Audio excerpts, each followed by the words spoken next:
Hey friends, welcome to another video. Today I wanted to go over what's in my camera bag for 2020. I shoot a lot of photo and video professionally, and here is the most common all-in-one package that I use for shoots that are spontaneous, solo crew, or just for fun. Here's an overhead look at all the essential items I take. If I know what I'm going to be shooting, I'll modify my setup to be as light as possible so that I can focus on being more creative than actually worrying about too much gear. I ended up finding this Gorillapod camera backpack on Amazon for about 55 bucks, and I think the look and protection is a pretty great value. When I picked out a backpack, I wanted something minimalistic with room for a camera and an iPad that was water resistant but also comfortable, and this fit all of that criteria perfectly. The primary camera I use for a lot of my shooting is the Sony a7 III. What drew me to this camera was the features. It's lightweight, has 4K capabilities, shoots 120 frames per second, and the list goes on. I got this back in 2018 and I haven't looked back since. The only drawback is that there is no flip screen to monitor yourself if you are shooting a selfie type video, so I bought a small HD monitor for it, but I won't carry it around unless I do know what I'm going to be using it for. When I take my camera out, I'll most likely have this small rig camera cage attached to it. I like it because it adds protection to my camera while still adding functionality for additional attachments. Mostly I just like the small added weight for when I shoot slow motion because it almost acts like a stabilizer for my hand. My clear workhorse lens is the Tamron 28 to 75mm. This thing is my most versatile lens by far. Typically I can take this thing anywhere and get what I need within that focal length range. It works great with the autofocus, especially on the A7 camera body, and it's easily my most used lens. My Sony 90mm on the other hand is an awesome close-up lens. It's crispy. The focal length is longer than my Tamron, so I can get further objects. I find myself using this a lot for people's faces, food photography, and even close-ups on products. This camera strap is a little bit of a vanity item for me, to be honest.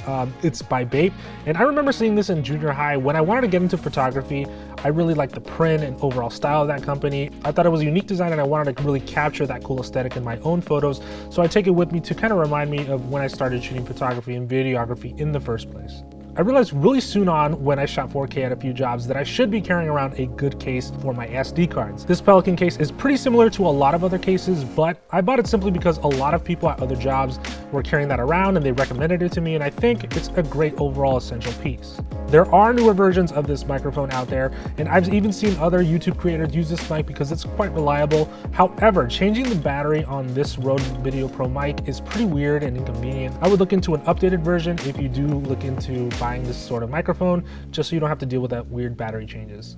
These blue light glasses, I use them really frequently for my edits, both in studios and in offices, and I noticed that it really helps me out throughout the day with eye fatigue, and I really always recommend these to my friends, no matter the brand.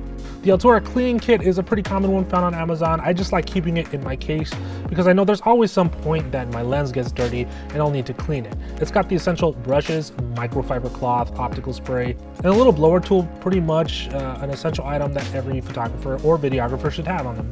My 10.2-inch iPad is something that I've recently incorporated into my setup because it's an easy way to show off photos or edit on the go. Some people just say to use my phone, and I've done that before, but this is a great tool for a lot of things.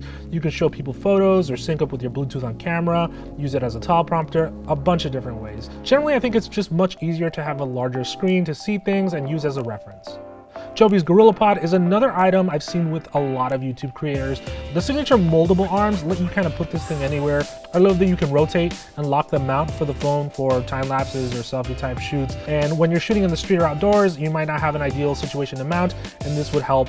And finally, the Sony WHX-1000 Mark III.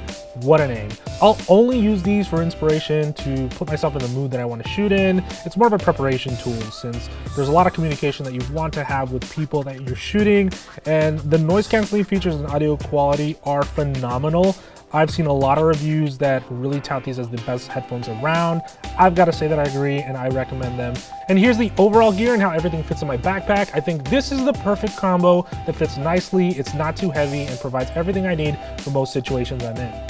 Thanks for watching. What's in your guys' camera bag for 2020? Let me know in the comments below. If you like this video, make sure to smash that like button and smash the subscribe button for more content like this. And until then, I'll see you guys in the next video.